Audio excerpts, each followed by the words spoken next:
I'm excited today to welcome Dr. Dawn Hughes to the Mighty MERP podcast. Dr. Hughes is a clinical and forensic psychologist who specializes in the assessment and treatment of interpersonal violence and traumatic stress.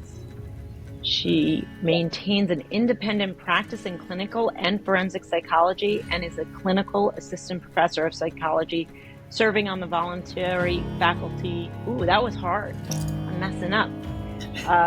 Serving on the voluntary faculty in the Department of Psychiatry at Weill Cornell Medical College, New York Presbyterian Hospital. Dr. Hughes is board certified in forensic psychology from the American Board of Professional Psychology, and it is immediate past president of the Trauma Psychology Division of APA. This podcast is not a source of legal advice. No two legal cases are the same. Contact an attorney if you require legal assistance.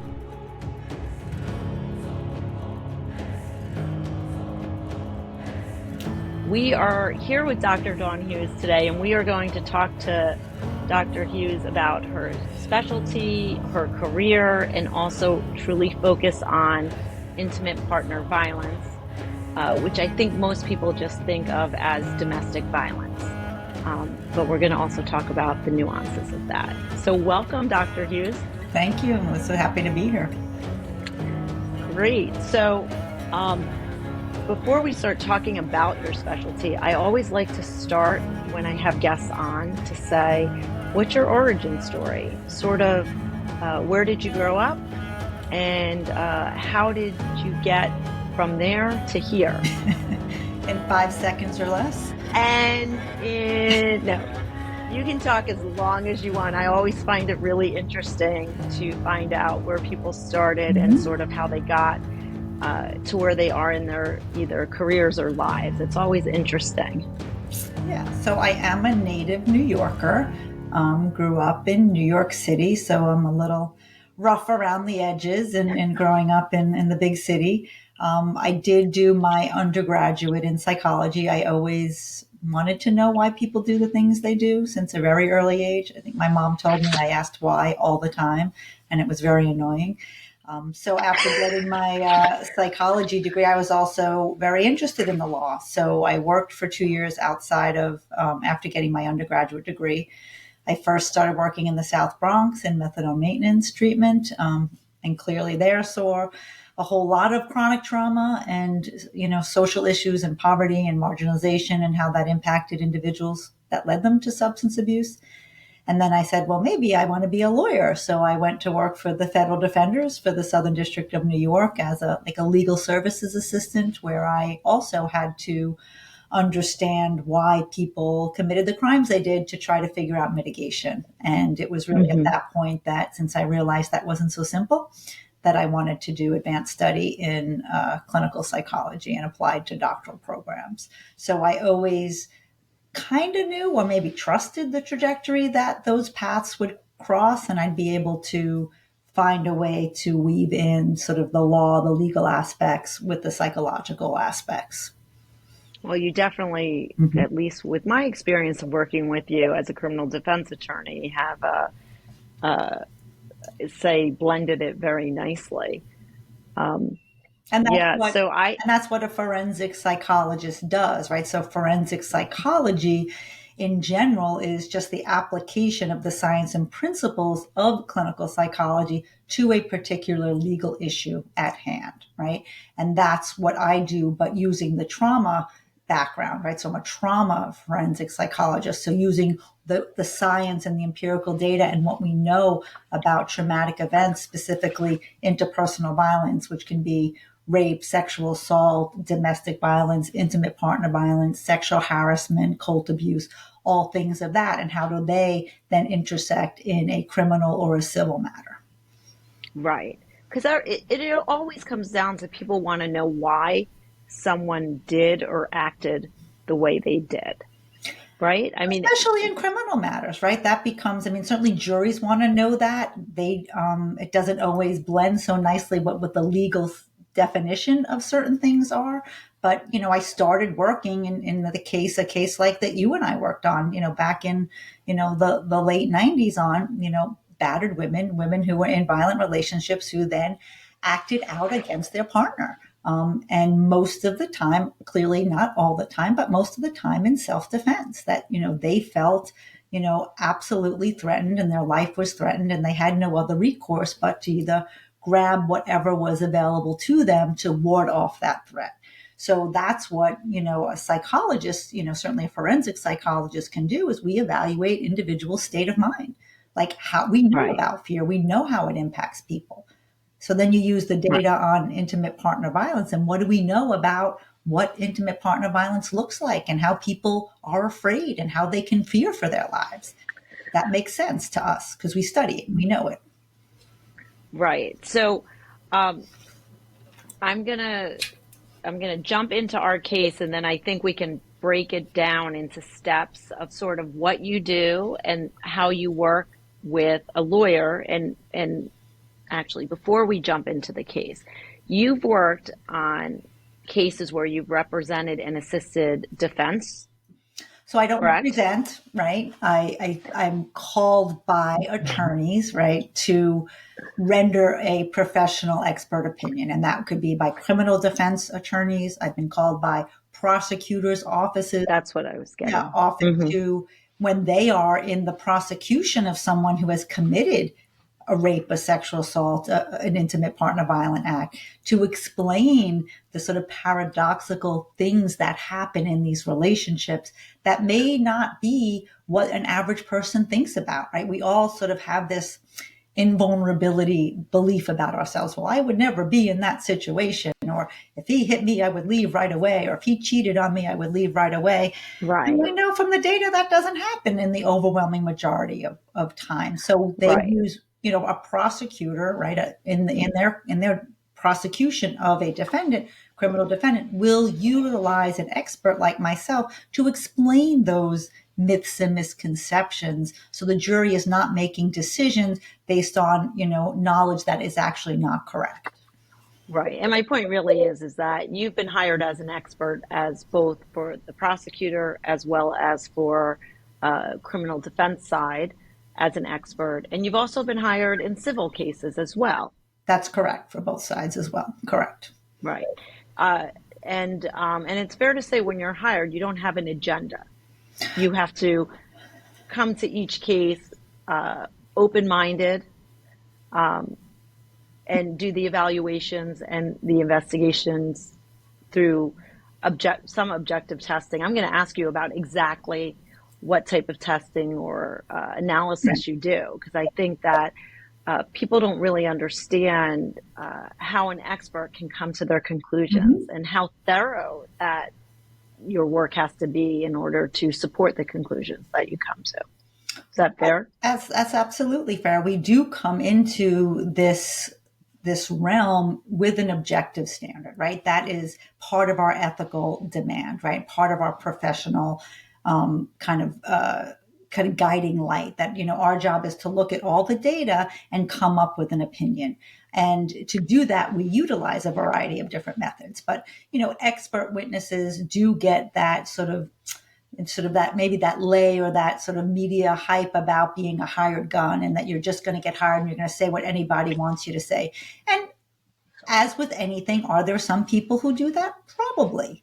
I'm certainly not one of those. And certainly I would say the professional board of forensic psychology, are people like myself who had massed a certain amount of experience, who adhere to the ethics in the profession, standards of how we want to practice. So, what I always say is, by the time I get to either write a report or testify, I've already got to the point where I can testify to my opinion to a reasonable degree of psychological certainty. If I can't, then you're not going to see me on the witness stand. You're not going to see me write a report, because I have not been able, based on the data that I need to use in my field, give that opinion. So it's what we say is in psychology, a skewed sampleization, right? You're only seeing the tail end of those cases that get to that point where, of course, I've come to an opinion, with a high degree of confidence in my opinions. Right. So I met you. I reached out to you Yep. for a case that I was handling, where my client and I always like to say this when I'm talking about cases, is that I have permission from my client to talk about this case. The case has been resolved already, but I think it's important to note that I wouldn't be talking about the specific facts of the case unless I had the permission. But I had a case where I have a client who, when I was first retained, which was right after the incident, which is she shot her husband on Christmas Day. And there is no dispute about those two facts. It was Christmas Day and she shot him. Yes. And she was charged with murder. And from the beginning of the case, I thought that she was overcharged and that it was not really accurate of what occurred. And when I went to see her, I think Christmas was on a Saturday, and I went to see her on Monday or Tuesday. I was Which is unique that we can get a criminal defense attorney like yourself with your requisite experience to be in so early, which I think was a crucial sort of factor in the positive resolution of this case as well. Right. I agree with you. And it just happened to be that she was friends with another attorney, and that attorney called me right away and had me meet with the family, and I had I was prepared with an investigator right away. And I went to the jail to talk to her. And what was not in any of the reports that I had at the time is I could see in talking to her that she had bruising all up and down her arms. And nobody took pictures of it at the time. And also very critical in this case. Yeah, it was very critical. And thank goodness the family hired an attorney right away. We got out there right away. And then my investigator, and I'm going to shout out to Bill Skoll because he did an amazing job and was able to get to the jail pretty immediately and was able to document the pictures and the bruising. Which again, aside from the bruising on her arms, she did have bruising on her back and on her torso, and her chest, and her chest. And so, this was an individual who was around 52 at the time of the incident, maybe 51. No prior record, lived a law-abiding life. Was married almost 30 years to her husband and had one child. And right off the bat, what I knew to be true is that she experienced trauma and violence that night. She unfortunately couldn't remember a lot of the details. And I thought the murder charge was an overcharge. And really trying to figure out the best way to be an advocate for this woman. So the bad facts that I did not share, which I will share, is that when her husband was shot, we knew, and the state said this from the beginning, and they were right, he was in bed, he was undressed, and he did not have a weapon in his hand at the time that he was shot.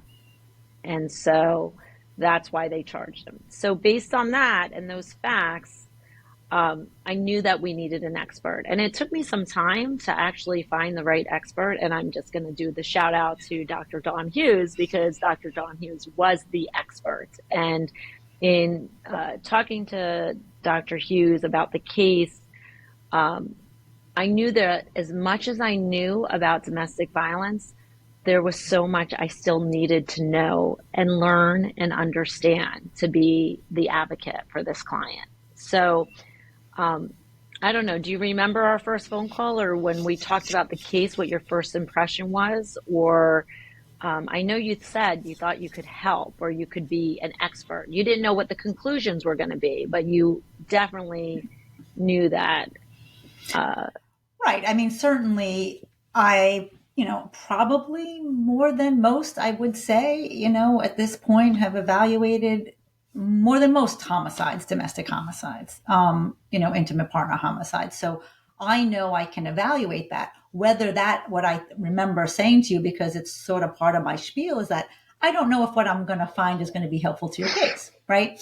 And that's the risk that a criminal defense attorney takes, that you're going to send in someone like me to evaluate everything. And we know, I mean, people can shoot people out of anger, right? They can shoot people out of greed. They can shoot people, out of other reasons. But they can also shoot people if they feel that their life was, in danger and threatened, right? We know that too. So I know that I could assess for that and come up, hopefully, with a conclusion that was I could rest my hat on, and then you could decide if that fits with the legal charge and the legal theories that you needed to put forth. Right, right. And so it's sort of, from the legal perspective, the definition of self-defense, in these type of cases is complicated, because the legal definition of self-defense is imminent harm of serious bodily injury or death. And so in a case like this, where the individual at the time the gun was fired did not have a weapon and was unclothed, naked in bed, it's hard to establish a full self-defense. Well, you have to assess that, right? So that's where I always say the law and psychology don't really mix, because when there is a threatening incident, right, which we're saying happened immediately prior to her discharging the weapon, right? One's threat does not dissipate, right? So I always say you can press the alarm, and if anybody's been in a school or a building where an fire alarm has been pressed, it goes on for a long time until the threat is clear and it's shut off. That's what happens to us physiologically. So that's number one. And number two, what else was he doing and saying that continued to elevate her threat, right? So someone who has experienced, 30 years of intimate partner violence knows very well what their partner is capable of. Like we know, even in situations that are not violent, what our partners are capable of, right? Are they going to, put the milk container in the recycling or just leave it on the counter? Like those stupid things. We know that, right? Because that's how we understand human behavior. We track this. So we don't know because of, in this situation, this case, because her memory was impaired, which we know happens in trauma, and also Christmas Eve, there was alcohol involved. So that was a very difficult factor, because there were pieces that we didn't know. So we had to rely on sort of what we do know, right? And one of the things that you mentioned, and this is why a really important, thorough evaluation is really, really important. He was unclothed. He was always unclothed. Now, a regular person might not know that, right? The prosecutor, the police, which makes sense. But when you talk to not only, the people who live in the home, Mary Lou Wigglesworth and her son, he did that all the time. He'd come in and take off his clothes. Now, that might not be normative in your house, but that's what was normative in their house. So you really have to step into what happens in that house. What are the unique factors in that house? So him being unclothed didn't make him sleeping or not a threat. So we had to really look at those factors and evaluate them as well. Correct. And before I'm going to talk about the type of evaluations you did with Mary Lou, I do want to go back to what you said, which was your first point, because I believe that this is outdated law, and it doesn't coincide with the reality of trauma or fight and flight, our understanding of fight and flight, which is that your body will regulate so quickly after a traumatic event, because that's the way the law's written, is that, well, the law's written as your body will regulate, but we know it will not. Correct. Yes. Correct. That you still will be functioning. So in this case, what we later learned was that the decedent, her husband, put a gun to her face prior to the shooting. Yes. And so then the question is, and how much I'm going to effing kill you, right? So you pair a verbal threat with an actual objective means of following through that threat, that's a very powerful fear. But we didn't know if it was 2 minutes or 5 minutes. We know that it's close in time. We know because the incident was short. But and we what's know really that, right, back to investigation, which we do use as our anchors. We know that because we have the video of them going in their house. And we have the right, time by which the 911 was called. What was that? which was within a 20-minute 20 minute, period. right. So we know that this was quick. So even in 20 minutes, is somebody's fear, if they were threatened with a weapon in their face, straddled on top of them, and they're on the floor and with a threat to kill, right? Something happened where that stopped and he didn't do it, but we don't know what else was going on. With multiple and we don't weapons know in the house, with access to correct multiple weapons, loaded multiple weapons. loaded. Correct. Yeah, we're both saying the same thing. Loaded weapons. But here, this is what is not caught up with the law, is that, and this is my layperson lawyer research, mental health psychology sort of research. So it's very general is what I'm saying. Is my understanding is when there's a traumatic event like that, your body cannot regulate within 2 minutes or even 5 minutes, that your body still remains in a fight or flight potential mode. And so the law is pretty much saying if you have any time to cool off, then it is not self-defense. But psychologically, cooling off could take a significant longer time than just a few moments. Is my layperson understanding correct, or am I off? No, you're off. And I think the other really relevant factor is we also know that the individuals who are perpetrating the violence, they don't just stop either. So we know that they could keep going. So even if there are verbal threats in that time where someone has not cooled off, that's going to keep them in that heightened state even more so, right? And it could be more threats that are coming through. We don't know in this case, but certainly in many other cases, I've had that happen. So not only are you dysregulated and still in fear, the person is still saying, I'm going to effing kill you. Right. Why do you think that's not true when you've just had a gun in your face, right? So how the mind has to figure out, right? Fight or flight, threat, is this real? What's going to happen in split seconds?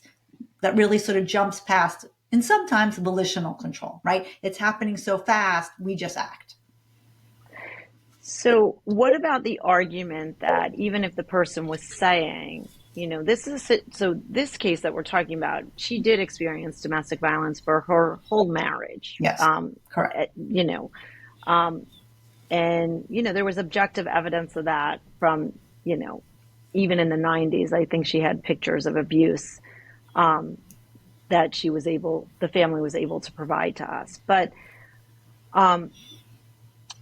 in the context of that, what about the argument of, well, even though he pointed a gun at her, he never, he never acted on it. He didn't kill her previously, so why would she think she was going to be killed this time? I mean, I know I'm asking crazy questions, but this case and domestic violence cases in general is that, I think people have what you started with is, why didn't she just leave? Right.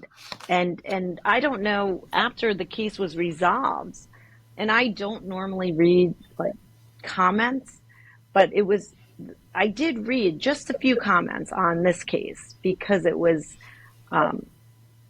just a case that was getting such big headlines.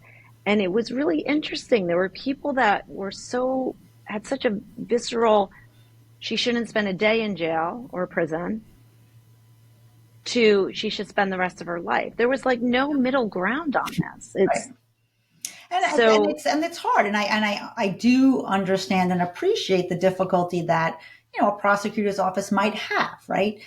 In understanding that, so what you're really talking about in the law is this idea of imminent threat, right? And what does imminence mean, right? In the law, it means, right, in the moment, say he was pointing a gun at her, and then she grabbed another gun and shot him, right? Right. It's an immediacy to it. There's an immediacy, correct. And the majority of cases are not like the old 90s, film, The Burning Bed, and where somebody, does this in this whole premeditated way because she can't get away, which may be true, right? In some of these really pathological batterers. But the majority of the cases are when there has been an assaultive episode, right? And there was clear evidence based on the bruising, the fresh bruising on her body, that happened, right? So we were able to establish that. We also know we go back to guns. Like, what do we know about guns and domestic violence? It's a significant risk factor for lethality. So women who were threatened with a gun before are 20 times more likely to be killed. Still, Mary Lou Wigglesworth was still statistically much more likely to be dead than her husband. As tragic as this is, and it is tragic, but that It was is. just The the whole reality family, for the whole for the family, it whole was a family. tragic. And these threats with a weapon that not only happened that night, but also happened at other times, right? They reinforce this dynamic of abuse and this dynamic of coercive control. So the other thing that we had to figure out in this case was, why was, he didn't kill her before, right? So why was this time different, right? What made this time different, right? And there were a number of factors. Really, her husband's deterioration, right? And he was deteriorating, using more drugs, using more alcohol, becoming more erratic, becoming more violent, right? So she knows he's spiraling out of control. I don't trust that he's not going to do this now because of what I've been going through in this last year leading up to Right. Christmas. So there's all those factors that, for me, I understand go into somebody's psychological assessment of threat. And that's Okay. what we sort of culled and were able to explain in this case. How do you know if somebody you're evaluating is being honest or truthful to you? And how do you factor that into your evaluations? I mean, Yeah. you've heard people say, oh, well, that person's a really good liar. Or, so how, obviously, when you're doing an evaluation, that has to be a factor in, you know, in how do you know? Yeah, I mean, you're not. absolutely. Yeah, we have, again, in order to render an opinion to a reasonable degree of psychological certainty, I have to have confidence in the reliability of the data I'm getting, right? From the individual litigant as well as other sources of information. So what I say is, and just to sort of be technical, what the methodology is, it's a Mhm. multi-method, multi-hypothesis driven hypothesis. That means we use a lot of methods, have a lot of hypotheses, anger, greed, whatever it may be. I just want to get out of here. Who knows? We have to entertain a lot of hypotheses and then see where the data comes together, right? So one of Mhm. the ways in doing that is through the use of psychological testing, psychological assessments, which do have sort of built in what we say validity scales, measures that allow us to see, is this person exaggerating the way we know how people report trauma, right? We have normative data, the way people report trauma.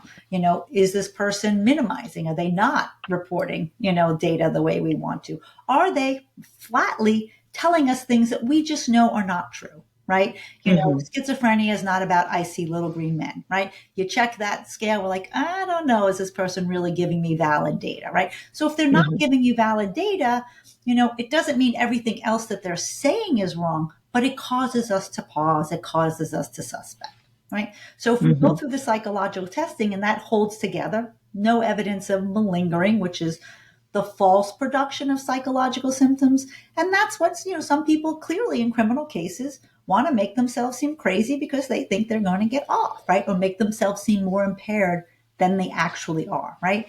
That was Mhm. not the case here, right? So we look at that, no evidence of malingering or exaggerating. And then we look at the external data, right? So you mentioned a picture. She took a picture of herself early on in this marriage when she was beat pretty badly that showed bruising. Okay, we have that. We have the evidence at the moment. She's in jail of all those bruises. And we also have a picture earlier Christmas Eve because she's wearing an open chest sweater that her sister took, and there's no bruising.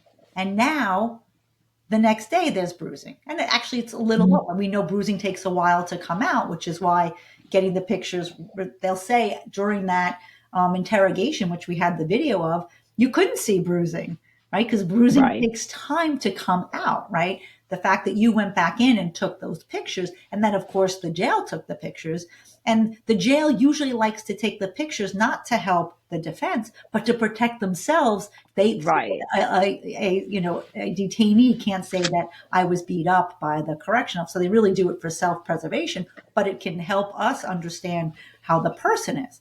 And then you talk to people. So, I mean, I would say this case was a little difficult because we didn't have medical records, not uncommon, right? A lot of times women and certainly men as well will not go to the doctor, tell them about what's happening. They'll say, I fell or I hit this or I walked into the vacuum. And she had a lot of, a plethora of excuses that she used because a lot of people saw bruises. A lot of people saw this on her over the years. And Not only that, yeah. they saw what was interesting, Mhm. and you can probably expand on it, is that they saw it, and then when asked initially about it, they said we didn't see abuse. But then, Right, but or they they, don't. Right, so that's why we don't ask, are you a victim of abuse? Are you a victim of domestic violence? Because people are right, going to use their own definition of that. And I can't tell you how many times, well, he didn't punch me or he didn't do this, so I'm not, right? But when I, right, talk to the family, and I talk to many of them, they would say still, well, I didn't see him hit her, but he did grab her arm, he did pinch her, he did hit her. So wait, he did hit her? Like, oh, I didn't know that was abuse, right? So once they're sort of saying right. what those behavioral specific things that happened, they also saw, which is really relevant because intimate partner violence is not just about hitting, right? It's a pattern of manipulation, of fear, of coercive control that has many different types of abuse. Like physical violence is one, but there's psychological abuse and emotional abuse, financial abuse, sexual abuse, coercive control, all different types that really encompass what we know about intimate partner violence. So they all saw this really erratic, controlling, man who really demeaned his wife and really belittled her and really controlled her. They saw that.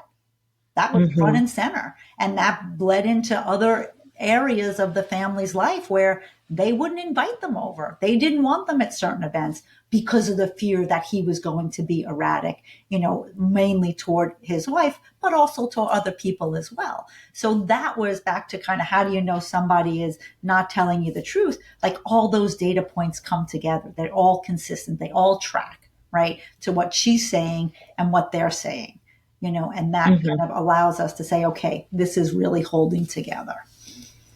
Right. And that was the case with in Mary Lou's case, that it did all track together. Yes.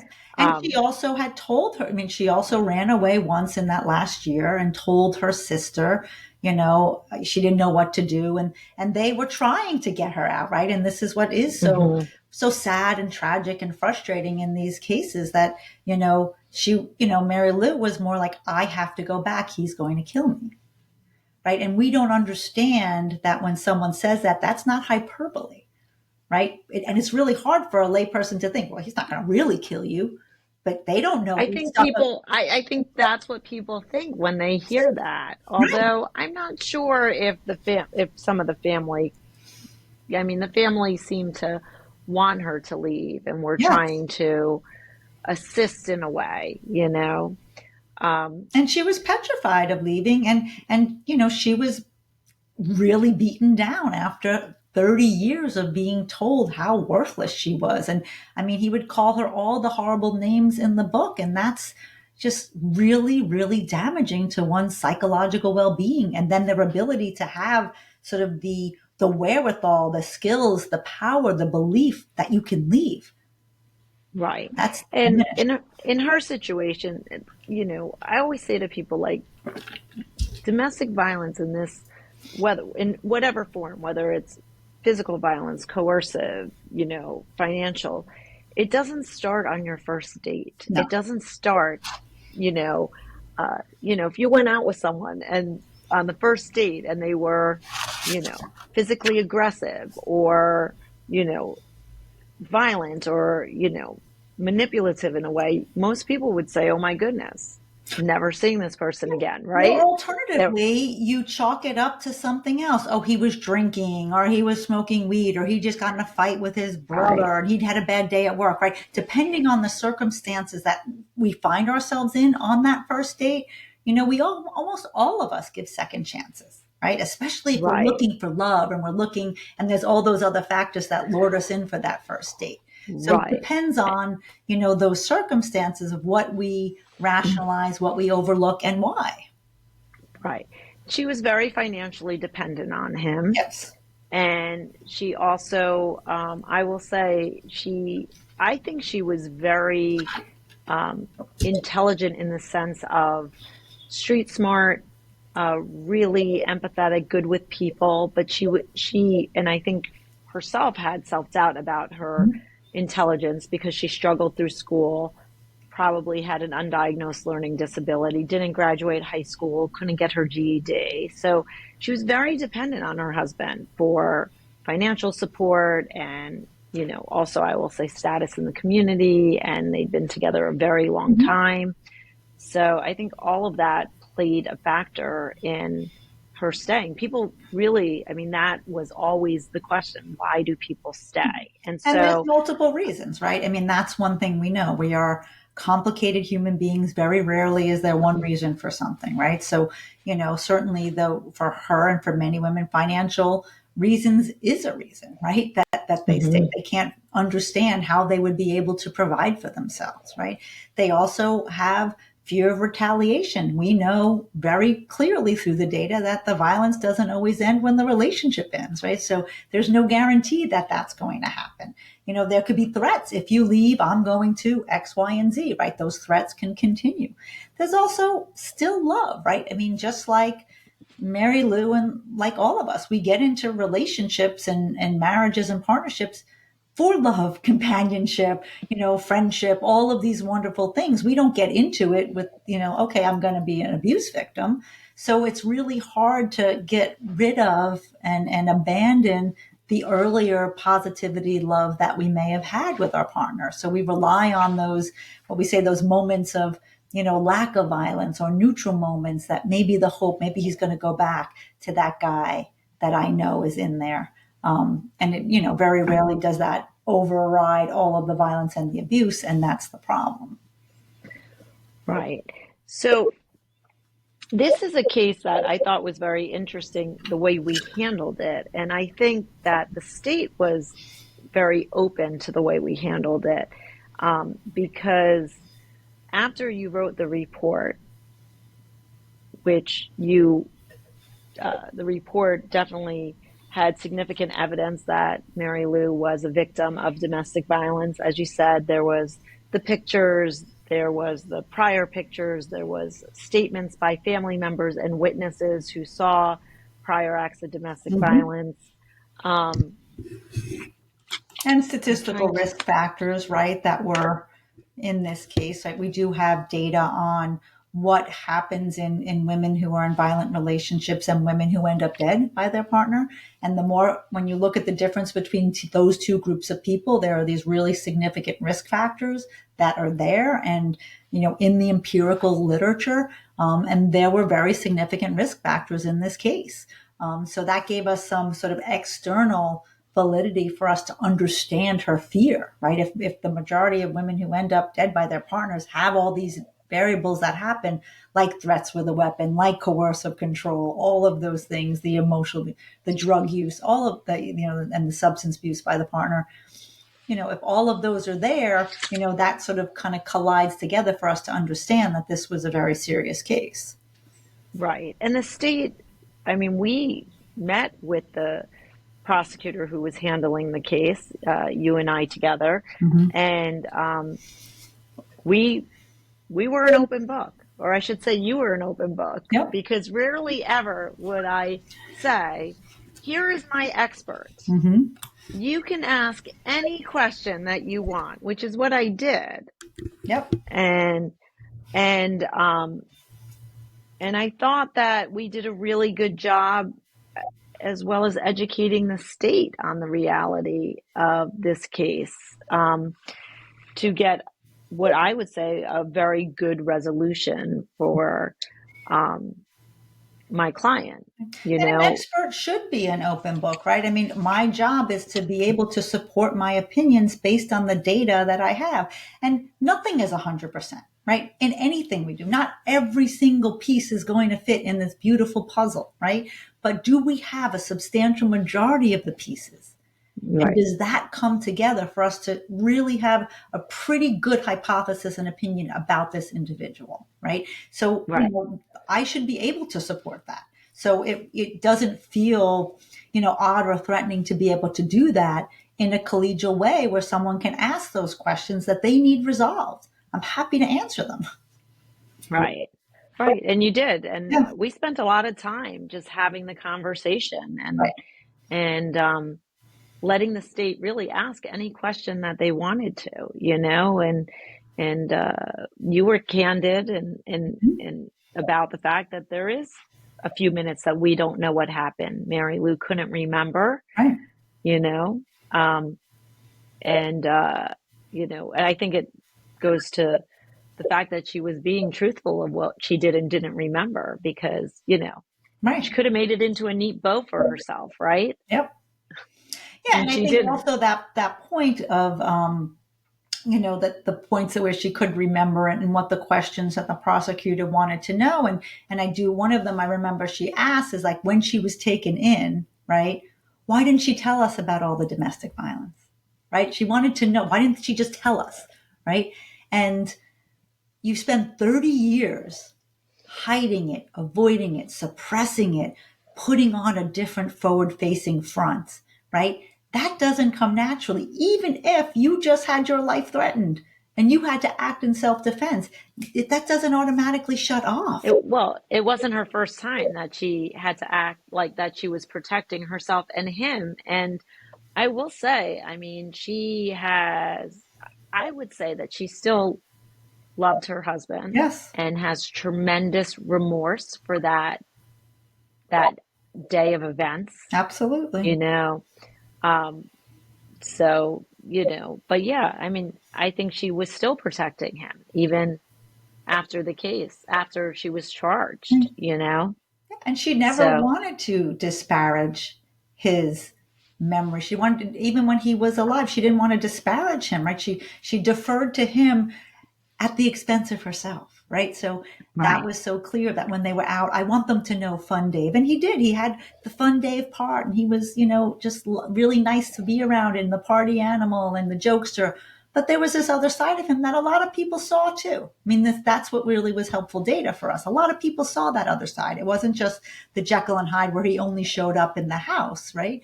But people can't imagine what it's like once you close that door, right? They know he's abrasive, erratic, can throw things, can get aggressive, right? They knew that, but they didn't know that he could do that to her, right? Our minds don't go to those ugly places unless you know. If you know, you know, right? So that's part of it. So that's what's, trying to, in many ways, educate the public about what that is and how that looks. And, right. clearly if he can be that unhinged in public, my guess is, we can, put that See, tendency that's in what private. I think, and I don't know if it's because I've worked in this area, like type of law that I work in, handling criminal defense cases. I have a lot of clients or a lot of situations where there is trauma or mental health Yep. issues with or and and so I think in my head as you're saying what everyone saw, if he could behave like that in public Yep.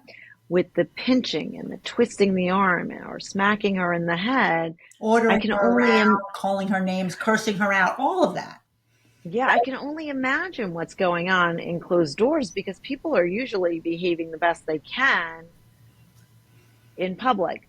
So why I think this case is so important is one, and I have said it repeatedly, there were no winners in this case. Mm-mm. This is, you know, a son lost his Yep. father Mother. and And his mother is for many and years his in mother in the jail. same. Yeah. Yeah, and but I did think that we got to a fair and just result. Um, and I thought the plea to the manslaughter charge really, um, and and and I thought that was the right resolution. Right. But again, people's opinions of the case were so dramatic, and so for somebody, I represent victims in restraining orders for domestic violence. I also represent defendants, but I think there are so many myths and misunderstandings about intimate partner violence. And so I'm going to ask you if you could, I mean, I know you could probably check off a number of them. Right.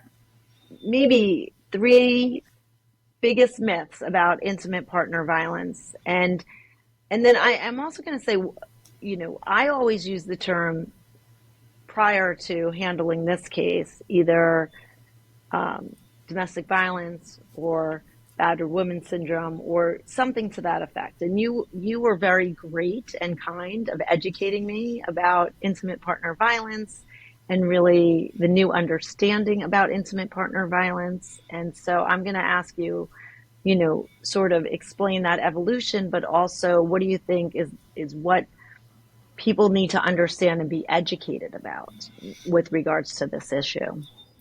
Yeah, I mean, I think certainly, I mean, we have amassed significant data since really Lenore Walker, who did coin the phrase battered women syndrome in the late 70s and wrote the hallmark book, The Battered Women. And, we've done, many studies, either clinically based studies, ER studies, large scale epidemiological studies. And we know, I mean, the Centers for Disease Control still says that intimate partner violence is a serious public health problem, right? And even if women are not talking about it, they're showing up in ERs, they're losing time for work, they're not, maximizing their mental health. They're running around with anxiety and PTSD and depression. So it has a very wide impact, right?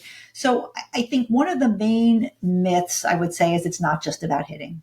And of course, the physical violence is a part, but it's this constellation of behaviors that serve to first gain and then maintain power and control over your intimate partner, right? And that's really what underlies this. This isn't about somebody who had a stressful day at work and, threw the dinner plate. That can happen. Then that might not be intimate partner violence as we know it, right? That can be someone with an anger management problem.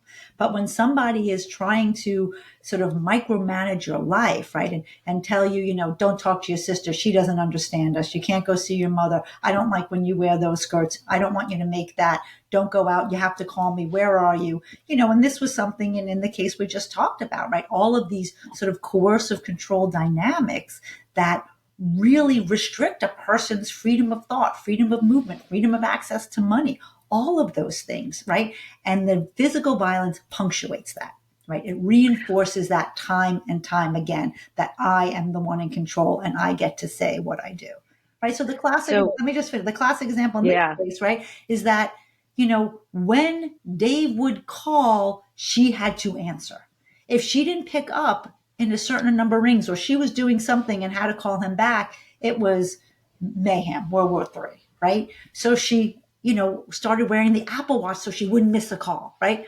That's not normal. But if he goes to the pub after work and disappears for 4 hours, she can't call him, right?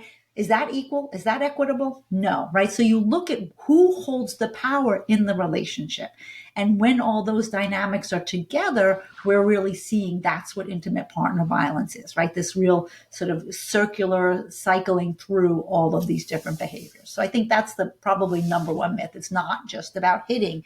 And that's why it's so hard to leave. If somebody's controlling all these different aspects of your life, you can't even think straight because all you're trying to do is answer the phone. I mean, I had another case where the woman, I mean, we got testimony from the people in the hospital where the batterer would call the nurse's station and she would come running down the hall in the hospital to pick up the call, sweating and in panic because if she didn't get there in a certain amount of time, she's going to get beat later, right? So it's not just Mary Lou's story. Like this is an account that we have studied and we have seen this dynamic. And that's, really a problem of what this, abuse of power and control looks like. Right, but the language that you're using, coercive control, okay? So I'm not sure how long that language is language that you've been using in your expertise. But coercive control was just for the first time put into the language of the law in January of 2024. So less than a year ago Right, in the because New it's Jersey not a statute violent in act. our So it doesn't look what? like it's an assault. We know what that is, right? We know what that looks like. We've known about coercive control since the 70s, right? We use different terms. We use psychological aggression, right? The use of tactics to get control, subjugation, threats, intimidation, humiliation, right? These are all Mm-hmm. tactics of control. I mean, it was really Dr. Evan Stark who kind of, wrote the book and really framed it in this coercive control, because we did see cases that didn't have physical violence. And yet that kind of coercive control can really restrict a person's life and have them feel as if they have no alternative in these situations. And it actually got passed in the legislature in the UK before it starts making its way here in the United States. So they were able to put that as a crime in the United Kingdom. That's been on the books for a while, and now it's just sort of coming full cycle, which is good because we're really understanding, even though me and our field have been knowing this and talking about this. Now the law is again recognizing it, which can help us in cases like this, right? In cases of what does, threat look like? What does imminence look like? What does it feel like if you can't leave a situation? This is why. Right. Right. So myth number one Yes. is it's not all about violence. It's not all about the Right. hitting. So myth number two, right, I would say probably is, if she didn't leave, it wasn't that bad, right? And that's not true, Sorry. right? It hurts my heart when Yeah, you say it. It's true. People say it. I yeah, hear things like that, right. It you wasn't know. that bad. So certainly there has been research and been done. One of the earlier studies was by Dr. Marion Dutton, who was my mentor, who trained me, and looked at the more the violence goes up, the more the strategy she uses. So it's not that she's not doing anything, right? But he's going to keep using the violence, and I'm using he and she, and we know that can obviously, we can have another dynamic, although it is disproportionately still in this kind of fear-based power and control, a male female dynamic as well. But so I'm using she. But the more violence he uses, the more things she tries to do to try to protect herself, to avoid it, to prevent it, to acquiesce and comply, and all these strategies to have it not happen. So leaving is one strategy. It's not the only one, right? And Right. leaving, as I said, doesn't stop the violence. So we know also from the risk, when a woman leaves, her risk of being killed increases, not decreases. So her staying in some ways is survival, is preservation, because she knows what he's capable of. We like to fall back on, oh, he would never do that, but that's not true. We just had a case here where a New York's retired NYP detective shot himself and shot his wife and then shot himself, leaving 3 kids behind, right? Like, if this sort of control, if I can't have you, no one can, right? So it's just not true that it wasn't as bad because she couldn't leave. So we need to look at the factors. Why couldn't she leave, right? And then I always flip it on its head. Why does he continue to abuse her? Why don't we ask that question? Why is Mm-hmm. that not a question that we allow ourselves to continue to ask, right? And I think we are so victim blaming still in this society, and so female leaning blaming, right? That women get a lot of the Mm-hmm. blame for a lot of things, and mothers get the blame, and the partners get the blame for not doing certain things, as opposed to Right. If understanding. she just did, Right, or if, right. so yeah, So, yeah, it's that's a a, very big piece about, how leaving is one strategy, but it's not the only one. And that when we don't only look at the strategy, we look at like, what's the effectiveness of the strategy? So, maybe, myth 2A would be, if it was that bad, why didn't she call the cops? Right. So some women do call the cops, right? And the majority, don't want to involve law enforcement, especially in certain communities. We're not bringing law enforcement into this. That's not going to solve my problem, right? That's just going not to give going to me a solve the bigger. It's going to problem. give me a bigger And problem. right? And what Correct. happens, again, I can't tell you, if I had a nickel, so many times that, in a current case that I'm working on where she did call the cops, but she called the cops because they were trying to take the kid, right? So she calls because of the kid, but then they ask her, well, was he violent? Has he ever choked you? Does he have a gun? She's like, well, no, no, no, no, no. So now they're all upset because she didn't tell them. But where is he when she's talking to the cops? He's right over there. Right there. And Yep. then what happened after? Even though she said nothing, she got that shit beat out of her. Right? There's consequences for calling the cops. So we as human beings, and certainly people in violent relationships, they weigh that cost benefit analysis. Like, is that really going to help me? Right? We would love to say that. And I'm all for law enforcement coming in and helping. Like, I don't want to get rid of that. And we've trained our law enforcement about these dynamics. I'm glad that NYPD asked her those questions, but I also understand why she couldn't answer. Right? Right. Not But then there's also the situation later that they say she was asked and she said no well, to that's any what they're of that. saying now. But we know that, Right. right? So, And I said to I testified, I have to go back, this is sentencing, but I said that. I said, your office calls me to testify why they don't answer these questions now because she's the one being prosecuted for acting in self-defense. All of a sudden it's like, oh, we don't understand why she wouldn't say that. You do know why. So they do right. know why. Right. Right. But they're still prosecuting her. They're still prosecuting her. Correct. Yeah. So we got to two. Do you think there's a third one? I have one. I'm going to let you think about that. But let's talk about the kid factor, and how that plays into the staying versus leaving. Mm-hmm. I don't know if this is a myth or not. I've heard it. So women will stay until they can't protect their kids anymore. Or sometimes when the violence starts going to the kids, that might be the catalyst for them to leave. And yes, I'm using he and she as well for the same reasons. Yes. And I, again, know that that's not always the case, but.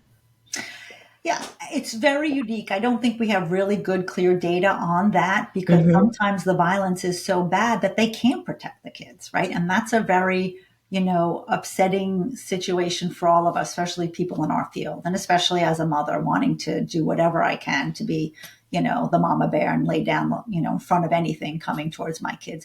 But also we understand that, if somebody is so sort of beaten down and controlled and manipulated and fear-based about their decisions, sometimes they can't protect their kids. So what we do know is that when kids are involved, when there's a family, it does make it really, really harder, not easier for her to leave, right? Because now she's usually threatened with legal consequences, right? Now we have the abuse through the legal system. You're never going to get those kids. I'm going to tell them you're crazy, right? And chances, maybe she went to therapy because she was so anxious and depressed and having trauma-based symptoms because of living in this violence. And now that's going to be weaponized against her time and time again in family court, right? So then there become real reasons for her to stay. Right. We also know that there is a high degree of correlation between men who abuse their partners and then they abuse their kids. Like, it's not 100%, but it's high, right? So we have concern if they are abusing their partner that they can be also abusing their kids. And then we also know that kids witnessing intimate partner violence is damaging.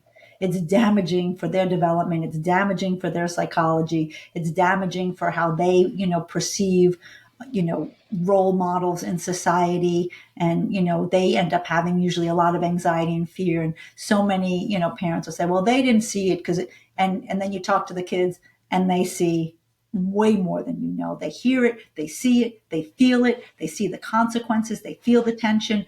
And that's really not good for their mental health. No. Kids know. Kids know everything. They do. Yep, they know. And I'm gonna. It's not the same correlation, but just and I jokingly say I had the best marriage that ended in divorce, and I still get along with my ex-husband. We do all the holidays together, and he's a very kind and sweet man. But my kids knew that we were getting divorced before we got divorced. Right. They felt it. They knew it.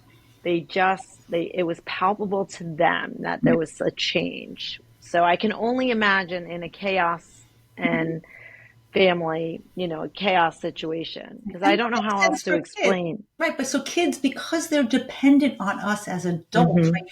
They biologically, survival wise, have to be perceptive because we are their survival, right? They have to have that Right. dependency. So they are watching, they are monitoring, they They are. are watching Yes. everything. I'm sure that a child in a household of domestic violence who sees violence probably can predict it's occurring Yeah. or see the rise and level of the, I would say, like the bursting that is Well, the about to tension building, occur. right? So everybody's sitting at Yeah. that dining room table feeling it, right? The kids feel it, and that level that now they're sitting in that level of fear because they can't protect their mom.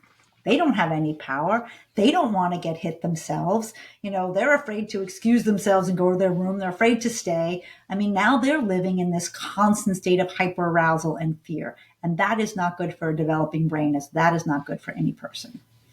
No, no. And people that I know who have experienced whether it's verbal abuse or witness violence in their home, they still talk about things that trigger them, Right. as adults, I mean, even think like just a much more sort of, I guess, basic example. If you're in a store and someone's yelling at a clerk, like you could feel your tension going up. Like you can feel like that's so uncomfortable, even though it's not being directed at you. Or That's how I words. am if someone yells at a waitress or a Yes. waiter. I am like, It's yes, very, and that's again, we have survival kind of mechanisms in our body that are physiologically hardwired because we have to respond to this threat, right? That's how we're created. So, to be living it in the home where it's supposed to be your safe space, home is not safe for a lot of people.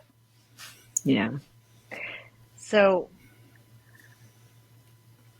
wow, we went in a lot of directions. So I'm gonna ask you if there was anything that you would want to say or share about this issue that I think we've like hit almost every topic.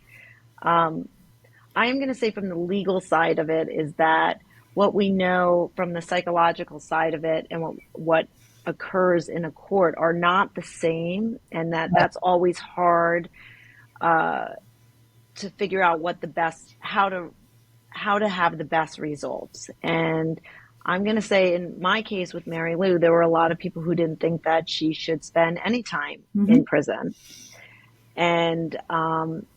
And I understood their position. And what I would say is that my client and her family were given all the options that they, had legally, Mm-hmm. and that she chose to accept the plea resolution because she thought it was fair and just. And but I do think that what she suffered for most of her adult life is tragic, and and she can't get that back either. So I don't think the law and and I don't know how they coalesce really. I mean, I can say for what would have happened at trial, her resolution was better than if she lost at trial, and there's always a risk of taking a case to trial. Um, Yeah. but I do understand people's Yeah. position that she, should have potentially fought the case, but the state wasn't dismissing it. So she had to weigh all those options of, And many of us are never in that position. So do I fight it right. or do I spend, risk 25 to life in jail, right? Those are really, really, really hard choices to make. And I would say the people who say, well, you can't take law into your own hands, like that's not what this is, right?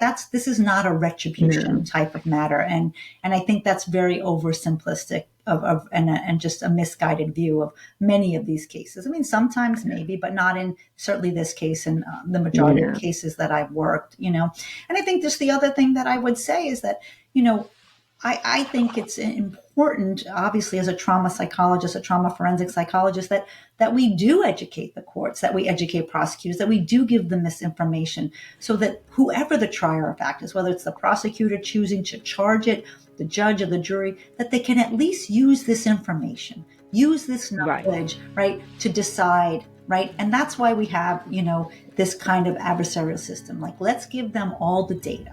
Let's let them understand what we know about intimate partner violence. Let's let them know about the risk in this case, the specific facts in this case, as they make a decision to weigh their verdict. I think that is just a very important piece, and kind of grateful we were able to do that in this case.